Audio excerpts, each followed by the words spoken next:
Puji Tuhan, kita terkumpul di tempat ini, di ruangan ini, di kamar ini. Kita hendak masuk dalam ibadah doa dan penyangkalan diri.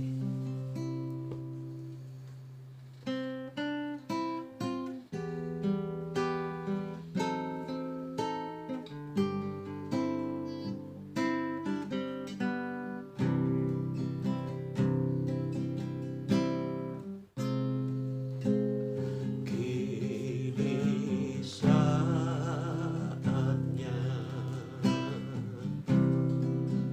berdiri di altarnya,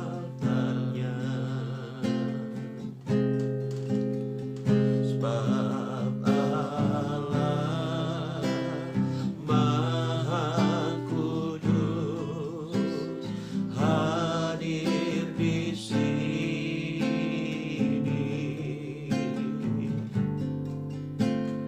Mari memuji,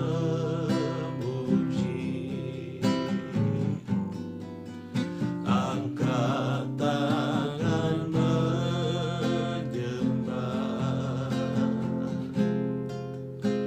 sebab Allah Maha Kudus hadir di sini.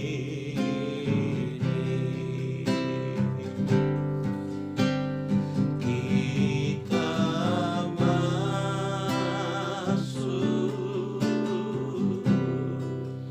tahta sucinya,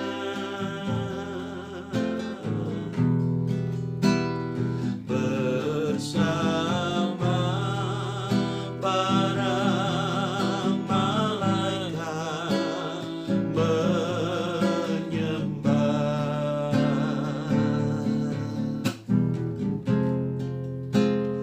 Mari puji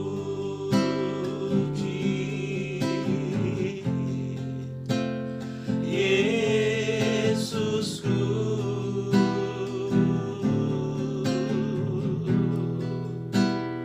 kita masuk hadiratnya Maha Kudus.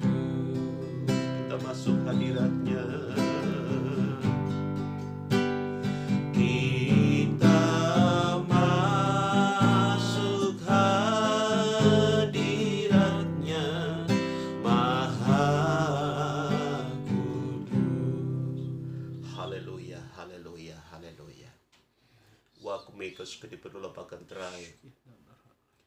Kami mengucap syukur, kami berterima kasih kepadamu Bapa dalam nama Tuhan Yesus, Gembala kami yang baik. Tuhan mengajar kami untuk bersyukur dalam segala hal. Walaupun kota kami, daerah kami sedang mengalami PSBB, ruang gerak kami dibatasi, praktis kegiatan dilaksanakan di rumah, tapi itu tidak menghalangi sukacita kami, niat kami, tujuan, bahkan kerinduan kami untuk selalu membangun persekutuan denganmu. Bapa, siang ini dalam ibadah doa puasa keluarga, kami rindu berbakti, memuji, menyembah dan mengagungkan namamu, sekaligus menyatakan syukur dan membawa harapan-harapan kami. Kuduskan dan basuh kami, ampuni dosa, kekurangan, kelemahan. Biarlah darah Tuhan Yesus menguduskan kami dari ujung rambut sampai telapak kaki. Segenap roh, jiwa, tubuh, seluruh panca indera keberadaan kami dikuduskan dan dilayakkan. Tempat ini dipagari dengan kuasa-Mu Tuhan.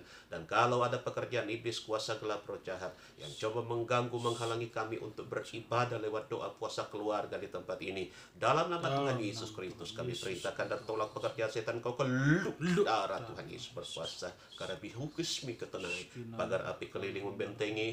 Turunlah hadirat Tuhan, urapan dan kuasa-Mu, agar kami merasakan kehadiran Tuhan yang melawat memberkati kami dalam ibadah ini. Kami tabiskan ibadah doa penyangkalan diri keluarga saat ini di dalam nama Bapa, Anak, laki-laki dan Roh Kudus, yaitu Tuhan Yesus Kristus. Haleluya, amin. Baik, dan sebelum kita mendengarkan firman Tuhan, kita akan memuji-muji Tuhan.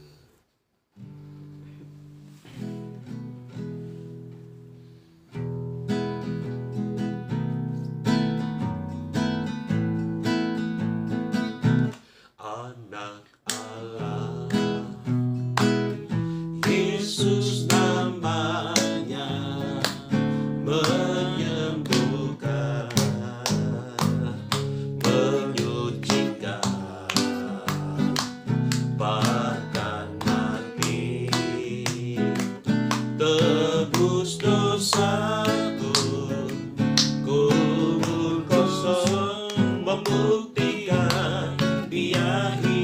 sekali lagi, anak Allah, anak Allah. Yesus namanya menyembuhkan, menyucikan, bahkan mati, tebus dosaku, kubur kosong membuktikan Dia hidup, Dia hidup. Ada hari esok, Dia hidup. Ku tak gelar karena Tuhan Dia pegang hari esok. Hidup jadi berarti sebab Dia hidup. Hidup jadi berarti sebab Dia hidup. Hidup jadi berarti sebab Dia hidup. Dan pujian ini sungguh memberikan pengharapan, kekuatan bagi kita. Bukan saja hari ini kita menyanyikan dengan pandemi COVID-19 di beberapa negara, pujian ini sering dinyanyikan karena keyakinan bahwa badai wabah ini pasti cepat berlalu karena kita sudah menjadi milik Tuhan. Minyak dan air anggur akan tetap terpelihara di dalam Dia. Kita angkat satu pujian, kita bersiapkan hati untuk mendengarkan kebenaran firman Tuhan.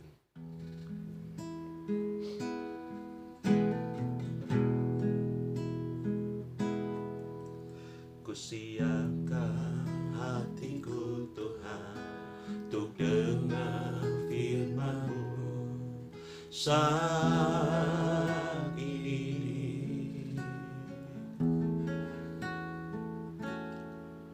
Ku sujud menyembah-Mu Tuhan dalam hadirat-Mu saat ini.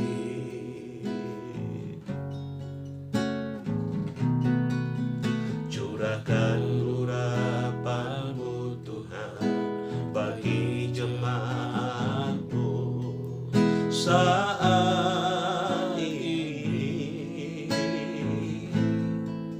Ku siapkan hatiku Tuhan untuk dengar firman-Mu.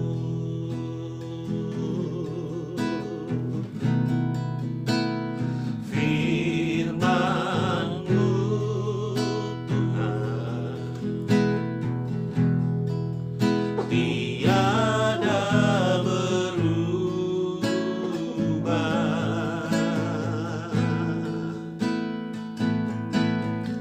dahulu sekarang selama-lamanya tiada berubah.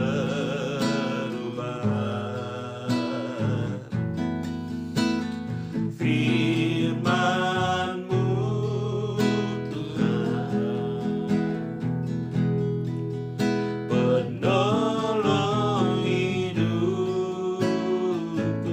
Ku siapkan hatiku, ku siapkan hatiku Tuhan untuk dengar firman. Mari bersama katakan, hatiku telah siap. Hatiku telah siap Tuhan untuk dengar firman-Mu. Haleluya. Kami mengucap syukur, kami berterima kasih, kami telah memuji-muji nama-Mu. Tuhan hadir di dalam pujian orang percaya dan kami merasakan lawatan Tuhan, kekuatan, penghiburan, pengharapan. Tuhan telah kuatkan kami melalui pujian dan kami sudah dilawat oleh-Mu. Saat ini dalam ibadah doa puasa keluarga kami rindu mendengarkan firman-Mu. Urapi hamba-Mu, berkati hamba-Mu, pakai menjadi alat untuk menyampaikan isi hati-Mu. Biar kebenaran-Mu memberkati kehidupan kami. Karuniakan hati telinga seorang murid untuk dapat mengerti kebenaran-Mu. Biarlah firman yang sampai memberikan pengetahuan baru, menjadi pencerahan bagi kami, bahkan menumbuhkan iman kami. Kami kuat dan kami menang. Kami persembahkan hari-hari kami berikut untuk tujuan yang pasti demi menyenangkan Tuhan. Pekerjaan iblis kuasa roh jahat yang coba mengganggu, menghalangi kami untuk bersekutu dengan firman-Mu dalam nama Tuhan Yesus Kristus. Kami usir, kami tolak pekerjaan setan. Kau keluar, darah Tuhan Yesus berkuasa. Kurapehushimi ketenai. Terima kasih Tuhan, berfirmanlah. Sampaikan isi hati-Mu. Dalam nama Tuhan Yesus Kristus kami siap membaca, merenungkan, dan akan melakukan kebenaran-Mu dalam hidup ini. Haleluya. Amin.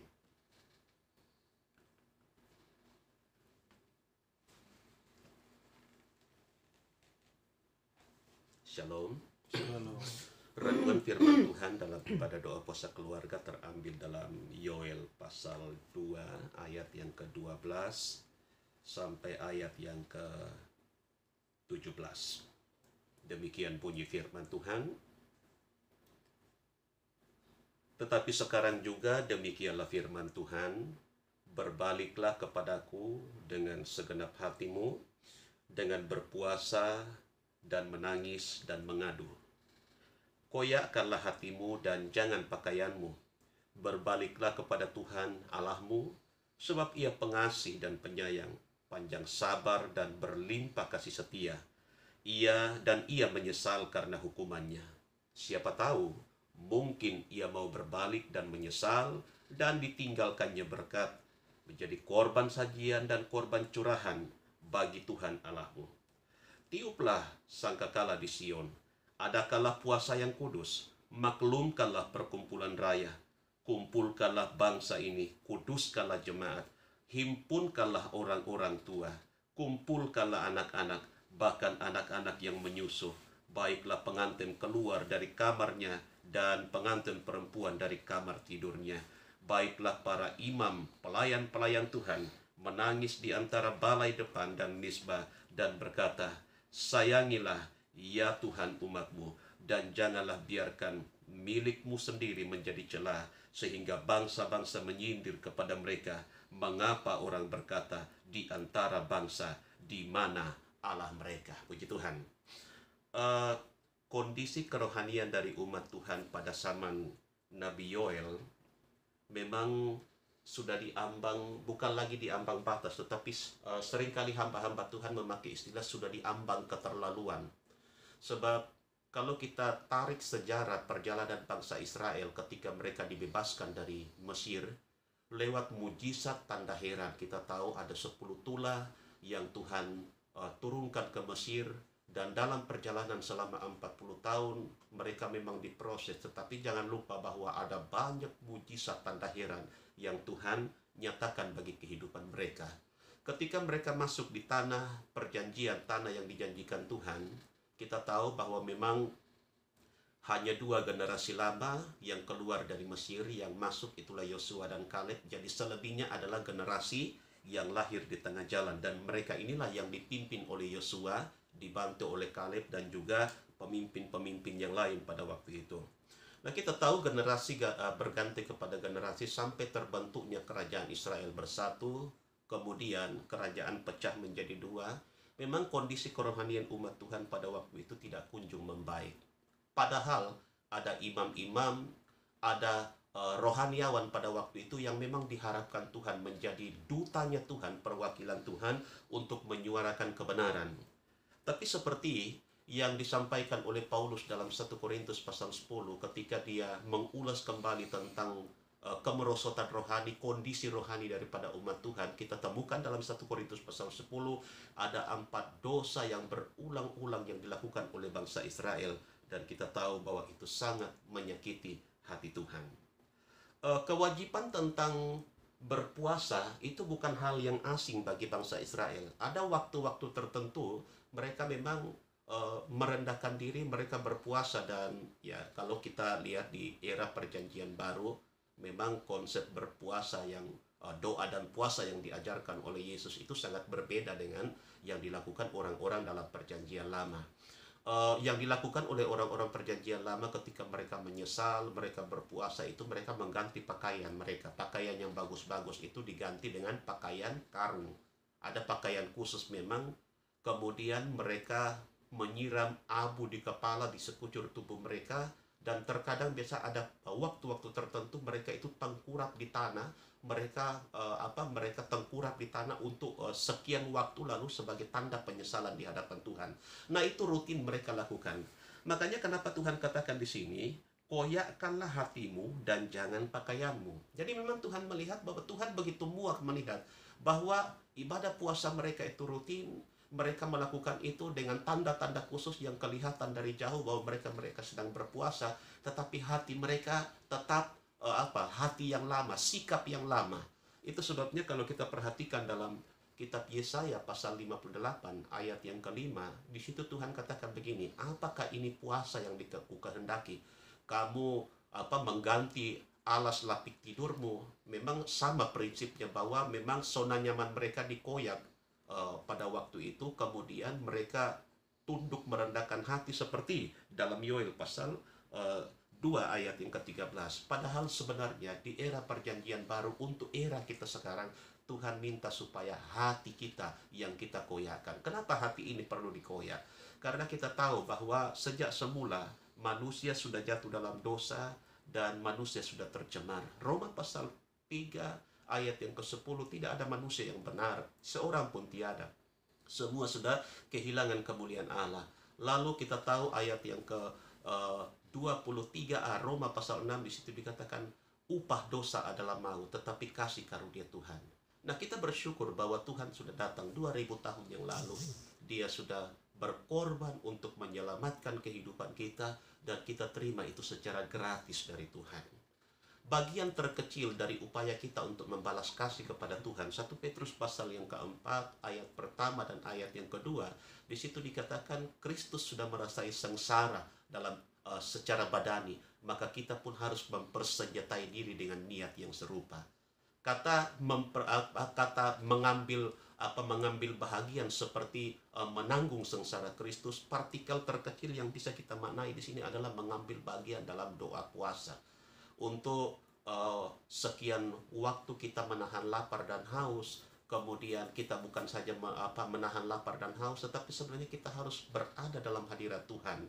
Manusia terdiri atas 3 unsur, roh, jiwa, tubuh, dan masing-masing ada makanannya. Makanan bagi tubuh, saya kira tidak perlu saya sampaikan di tempat ini, sesuai dengan kondisi ekonomi dan sesuai dengan selera kita. Makan pun yang rutin ya 3 kali sehari, tapi terkadang ada bonus-bonusnya, itu sesuai dengan selera dan konsep kita. Tetapi jangan lupa, jiwa dan roh kita itu juga perlu diberi makan. Jadi makanan bagi jiwa itu adalah firman Tuhan, dan makanan bagi roh itu adalah doa dan penyembahan kepada Tuhan. Jadi kalau ada orang berpuasa kemudian tidak berbuat apa-apa, tidak memberi makan bagi jiwanya, bersekutu lewat firman Tuhan, kemudian tidak memberi makan bagi rohnya, banyak berdoa dan menyembah Tuhan, saya mau katakan mungkin di hadapan manusia orang-orang tersebut sudah mendapatkan pujian, sudah mendapatkan pengakuan, tapi sebenarnya di hadapan Tuhan mereka belum mengadakan puasa seperti yang diharapkan oleh Tuhan. Ada banyak orang puasa hanya, mohon maaf, hanya menunda jam makan, tetapi tidak memberikan waktu untuk berada dalam hadirat Tuhan. Nah, siang ini kita diingatkan firman Tuhan, hati ini perlu dikoyak.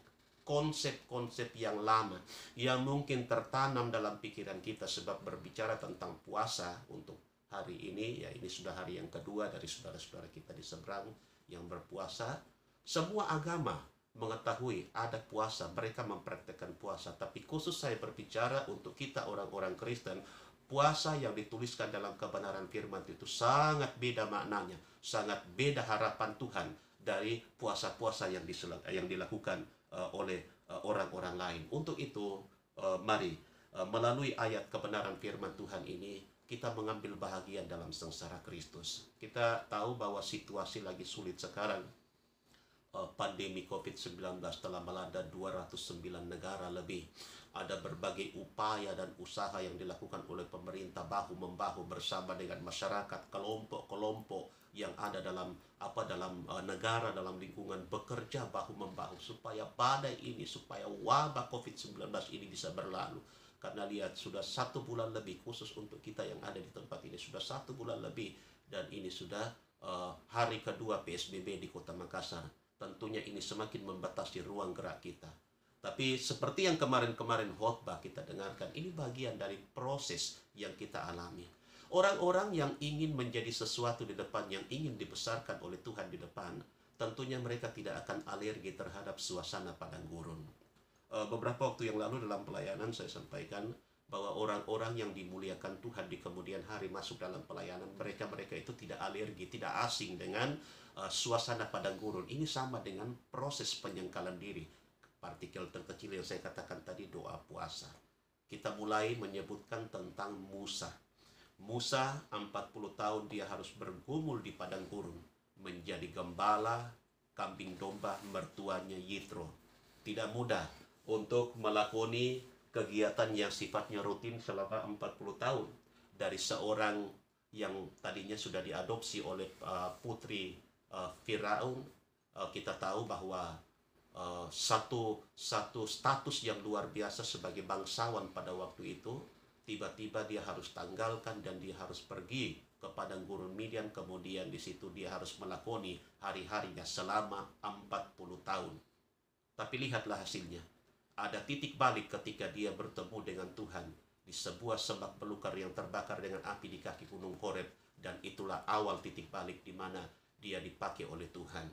Elia, orang Tisbe, orang ini asing, tidak disebutkan tanggal berapa dia lahir, bulan berapa, tahun berapa, tiba-tiba orang ini muncul dari padang gurun. Tetapi berbicara padang gurun ini berbicara tentang proses. Kita berbicara tentang Yohanes Pembaptis. Orang ini tinggal di padang gurun, pakaiannya bulu unta, makanannya itu belalang dan madu. Jadi Rasul Paulus, sebelum bernama Paulus dia bernama Saulus. Ketika Tuhan panggil dia dalam perjalanan ke kota Damsyik untuk menganiaya orang-orang Kristen dalam Kisah pasal 9, ternyata di kota Damsyik itulah Tuhan memanggil hidupnya.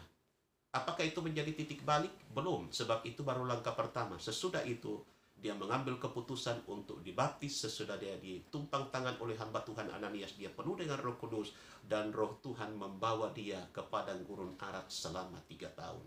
Kalau ada orang-orang ikut sekolah Alkitab, pendidikan teologi atau kursus, memang itu sebuah proses padang gurun, tetapi akan jadi ringan kalau misalnya jumlahnya 5, 6, atau 30, 40 orang. Tapi bagaimana kalau sekolah privat yang Tuhan khususkan bagi Saulus, yang akhirnya berubah nama menjadi Paulus, itu hanya seorang diri. Dia melakoni hari-harinya 3 tahun di padang gurun Arab. Tetapi lihatlah, ketika dia lepas dari proses padang gurun, proses pembentukan, dia menjadi hamba Tuhan yang luar biasa. Dia kalau digambarkan seperti anak yang dilahirkan dari kelompok 12 rasul. Sebab memang Paulus menggantikan posisi Yudas Iskariot. Ada sih dalam Kisah pasal 1 di situ hasil undian Matias, tetapi bukan itu yang dipilih Tuhan. Rasul inti itu adalah Rasul Paulus. Jadi kalau diurut berdasarkan kelahiran, memang digambarkan seorang ibu yang melahirkan para rasul, maka Rasul Paulus itu anak bungsu. Tapi lihat, bayaran harga yang dia bayarkan karena dia mau mengikuti kehendak Tuhan dalam proses padang gurun, ternyata berbanding lurus dengan pemakaian Tuhan dalam hidupnya. Memang murid-murid Tuhan yang lain mengikuti Yesus 3,5 tahun, kemana Yesus pergi mereka ada, tetapi tidak untuk seterusnya, sebab di taman Getsemani mereka lari meninggalkan Yesus pada waktu itu. Tapi lihat, ketika Paulus dalam proses pembentukan di padang gurun, akhirnya dia keluar menjadi seorang pelayan yang luar biasa. Dia menulis 14 suratan dari kitab Roma sampai Ibrani. Ada banyak anak-anak didik yang dicetak dalam hasil penggembelengannya, kemudian ditempatkan dalam penggembalaan. Di antaranya Timotius sebagai gembala di kota Efesus, kemudian ada Titus, kemudian ada orang-orang khusus Filemon dan yang lain. Jadi satu pencapaian yang luar biasa yang dihasilkan oleh hamba Tuhan yang bernama Paulus. Kenapa? Karena mereka ini adalah orang-orang yang mengambil bahagian dalam sengsara Kristus. Di bagian akhir kebenaran firman Tuhan, kita diingatkan pernyataan Paulus dalam Filipi pasal 3 ayat yang ke-10. Yang ku kehendaki adalah mengenal Dia.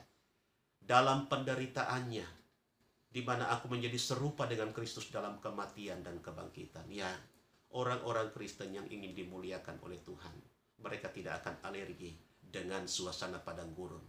Justru melalui suasana padang gurun, hati kita dikoyak. Konsep-konsep yang lama tentang makna puasa, kebiasaan-kebiasaan kita, karakter kita, itu sedang dikoyak oleh Tuhan. Anggaplah bahwa PSBB yang terjadi di kota kita, pembatasan-pembatasan, ini bagian dari penyangkalan diri.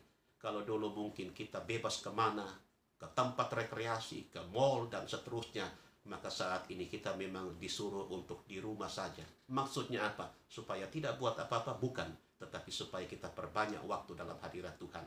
Kita mengevaluasi perjalanan kehidupan kita. Kemudian anggaplah rumah tempat tinggal kita masing-masing ini sama seperti padang gurun Arad. Supaya kita dibentuk oleh Tuhan. Kita dibekali seperti Paulus. 1 tahun diajar tentang karunia hikmat. 1 tahun tentang karunia marifat. Dan 1 tahun tentang karunia wahyu penglihatan. Dan hasilnya sungguh luar biasa. Nah, kalau kita membiasakan diri, merajinkan diri, kita percaya bahwa melalui proses ini tidak akan membuat kita celaka, tetapi justru proses ini akan mempersiapkan kita untuk menyongsong kemuliaan Tuhan yang Tuhan akan kerjakan dalam hidup ini. Tuhan memberkati kita dengan firman-Nya, dan mari kita menyiapkan hati kita untuk masuk dalam penyembahan kepada Tuhan.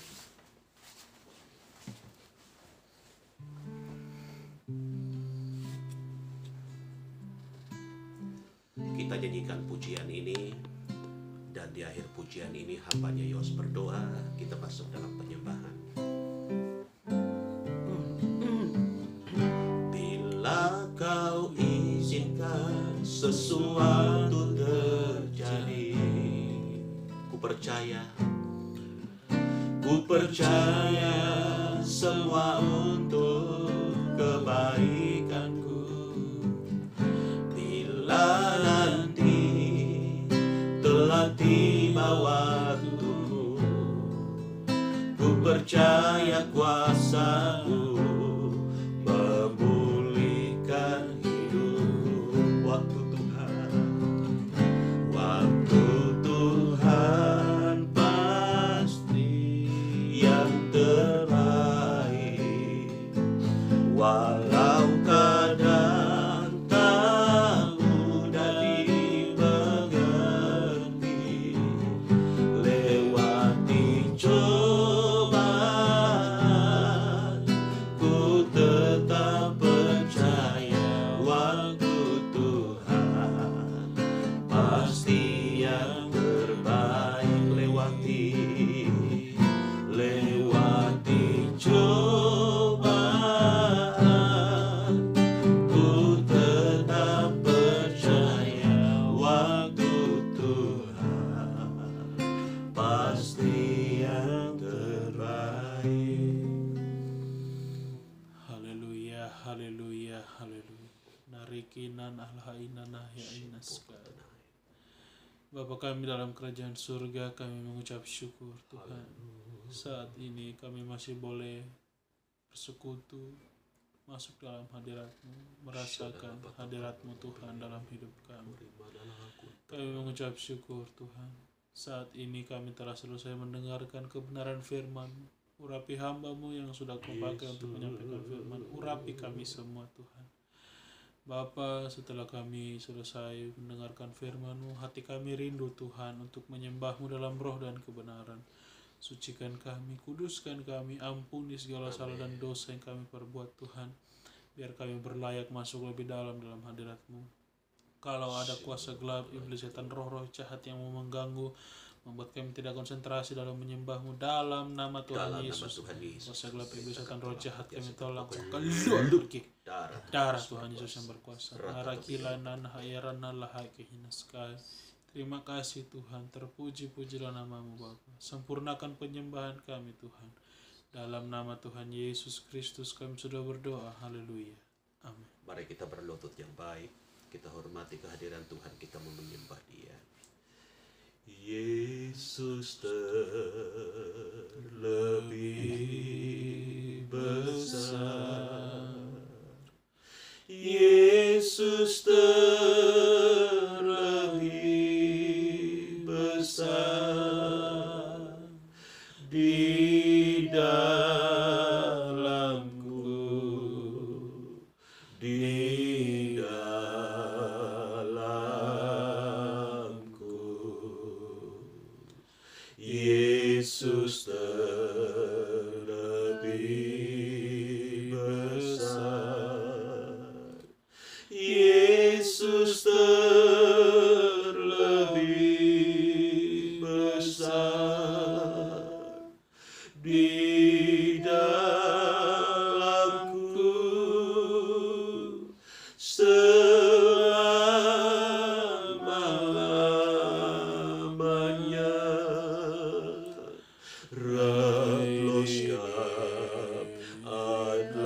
kihna ya ralehi bina Wala inara manamanokupan oleh pinikupun si minahola.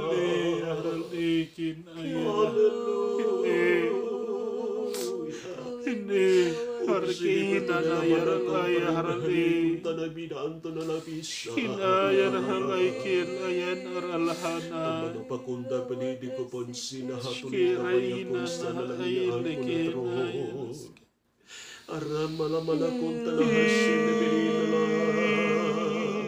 nariyane rakayaranay kinar Monto na menahalkan sen kanipatulaminaan kunsi. harikin halay na Mari kita sembah dia. kinaray Haleluya, haleluya. haray narahalay Orang mana kata dapat terbinik yoro. Kun sana malamana kata na badali, kun sana malay kun sana napatuh berai. Haleluya, haleluya. Uri malalabata kata na badabata. Kita masih ada dalam suasana penyembahan. Roma 8 ayat 26, Roh menolong kita dalam segala kelemahan. Mari dengan bahasa roh kita sampaikan apa yang menjadi harapan dan kerinduan kita kepada Dia. Mari perkuat roh kita. Kita sembah Dia, haleluya. Ya kuring mana kau tenahai kun sini batu kun sana. Minggu dan menalambi kun sana mana katanai. Kita sedang berada di atas gunung, di atas bukit kesucian Tuhan. Jadilah seperti Musa yang mengangkat tongkat. Supaya ketika kita masuk dalam alam nyata dalam kehidupan kita, ketika kita masuk dalam peperangan rohani, dalam aktivitas kehidupan kita, maka kita akan meraih kemenangan itu. Semenoholo kesemiriku tenang. Yesus,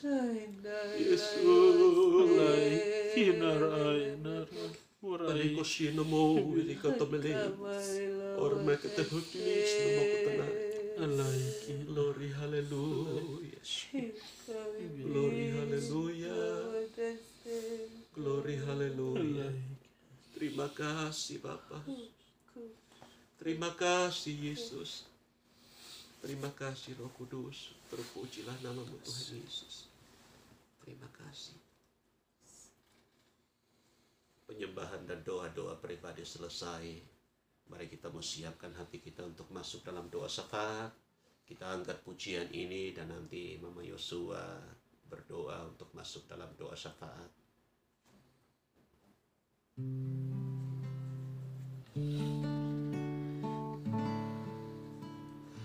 Hatiku tenang berada dekatmu.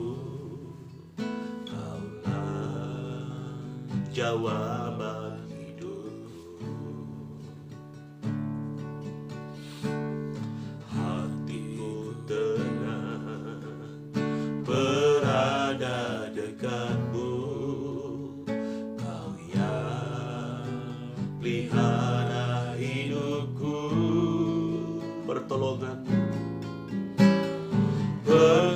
Pertolonganmu begitu ajaib. Kau telah memikat hatiku di saat aku tak sanggup. Di saat aku tak sanggup lagi, di situ tanganmu bekerja.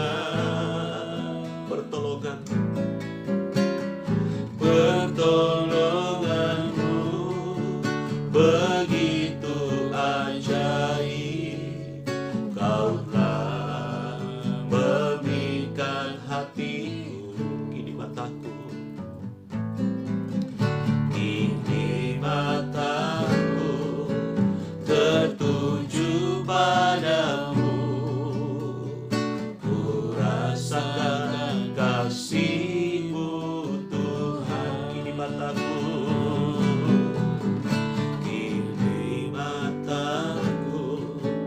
tertuju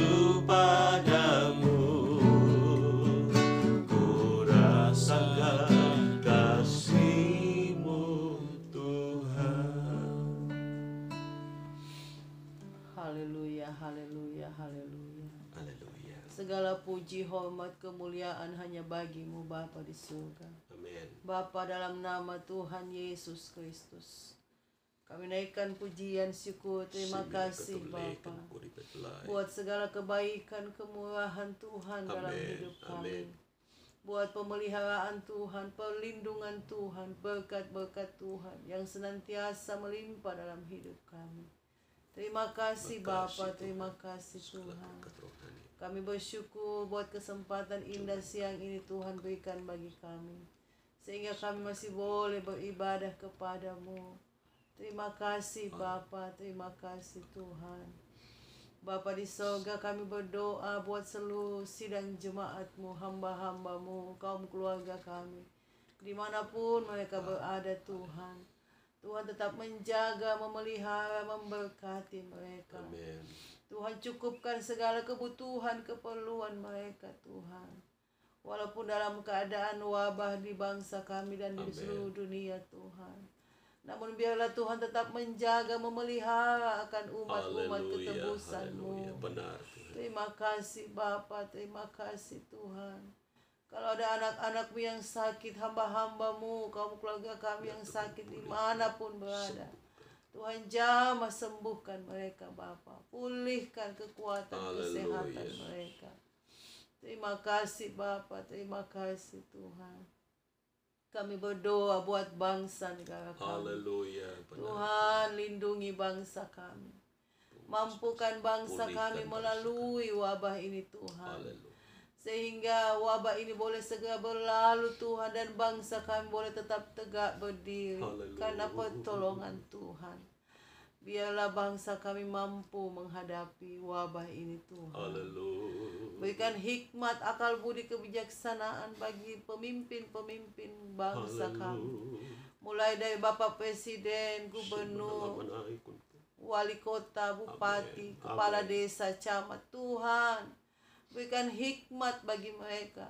Berikan kebijaksanaan bagi mereka. Sehingga mereka dapat bertugas, menjalankan tugas dengan baik Tuhan.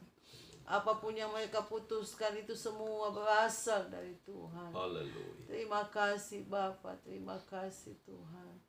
Kami tetap berdoa buat semua tenaga medis, semua yang bekerja di rumah sakit. Amen. Tuhan lindungi mereka. Tutup bungkus mereka dengan kuasa-Mu, sehingga mereka tetap sehat, kuat, dan mereka bisa bekerja Amen. untuk menolong sesama yang sakit. Terima kasih Bapa, terima kasih Tuhan. Kami tetap berdoa buat seluruh umat-umat-Mu dimanapun berada. Haleluya. Biar kiranya iman kami tetap kuat, tetap setia mengasihi Tuhan. Amin. Tetap beribadah dengan tekun kepada Tuhan di rumah masing-masing Tuhan. Bapa, biarlah Tuhan tetap menambah-nambahkan iman, harap, dan kasih kami kepadamu. Di saat-saat seperti ini Tuhan, kami membutuhkan Engkau selalu ada dalam hidup kami. Karena itu Bapa, kuatkan kami semua, mampukan kami semua menghadapi proses ini Tuhan. Haleluya. Terima kasih Bapa, terima kasih Tuhan. Kami menyerahkan segenap hidup kami ke dalam tangan kasih-Mu. Ampuni segala kelemahan, kekurangan kami. Baik kami, baik seluruh umat-Mu, baik seluruh umat manusia di muka bumi ini Tuhan. Ampuni kami. Dan biarlah Tuhan pulihkan keadaan kami. Terima kasih Bapa, terima kasih Tuhan Yesus. Kami mengucap syukur dan menyerahkan hidup kami ke dalam tangan kasih-Mu. Hanya di dalam nama Tuhan Yesus Kristus. Haleluya. Amin. Ya, sebelum kita tutup ibadah, kalau ada kenyataan Tuhan, penglihatan ada? Tidak ada. Kita mau tutup ibadah kita.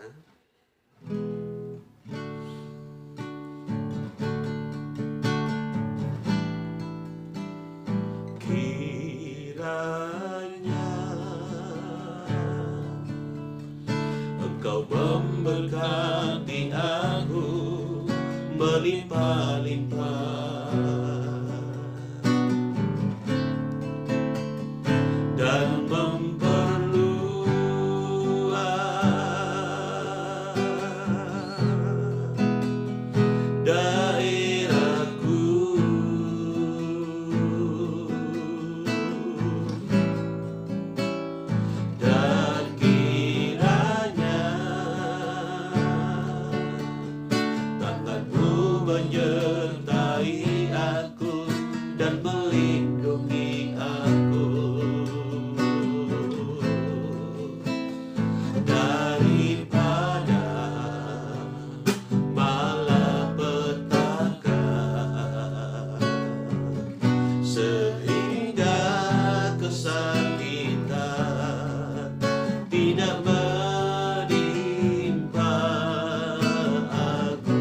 sehingga kesakitan, sehingga kesakitan tidak menimpa aku. Tuhan mendengar, Tuhan mendengar dan menjawab doaku. Haleluya. Dan doa Yabes ini pun menjadi doa kami. Terima kasih, kami mengucap syukur buat segala berkat rohani yang kami dapatkan dalam hadirat Tuhan. Biar itu memberi pencerahan, menjadi kekuatan dan pemandu dalam perjalanan kehidupan ini. Kami datang menyerahkan kehidupan kami, setiap langkah Tuhan atur, aktivitas disertai dan diberkati oleh Tuhan. Terpujilah nama Tuhan. Kalau ada kuasa iblis roh jahat yang coba mengintai kami, mengganggu, melontarkan panah berapi, kekuatan-kekuatan bala sampar, wabah, penyakit, dan seterusnya, dalam nama Tuhan Yesus, kami perintahkan dan tolak dia keluar. Darah Tuhan Yesus berkuasa. Biar kami terlindung oleh kuasa darah Tuhan Yesus. Bilur-bilur Tuhan menyembuhkan dan memulihkan kehidupan kami. Terpujilah nama-Mu Tuhan. Mari kita terima berkat Tuhan. Kekasih-kekasih Tuhan, terima berkat anugerah sejahtera Tuhan Yesus, kasih sayang dari Allah Bapa, pimpinan urapan persekutuan kekuatan dalam penghiburan Roh Kudus, Tritunggal dalam Tuhan Yesus Kristus, kiranya memberkati hidup nikah, hidup kita, rumah tangga, pendidikan, pekerjaan, langkah-langkah pelayanan, mulai siang ini sampai reka pelajar hari Maranatha. Tuhan Yesus menyambut dan menyongsong kita masuk dalam sorga Yerusalem yang baru. Dalam berkat nama Tuhan Yesus kami mengucap syukur dan tutup ibadah puasa keluarga untuk siang ini. Haleluya, haleluya. Semua yang percaya cinta Tuhan berkata, Amin.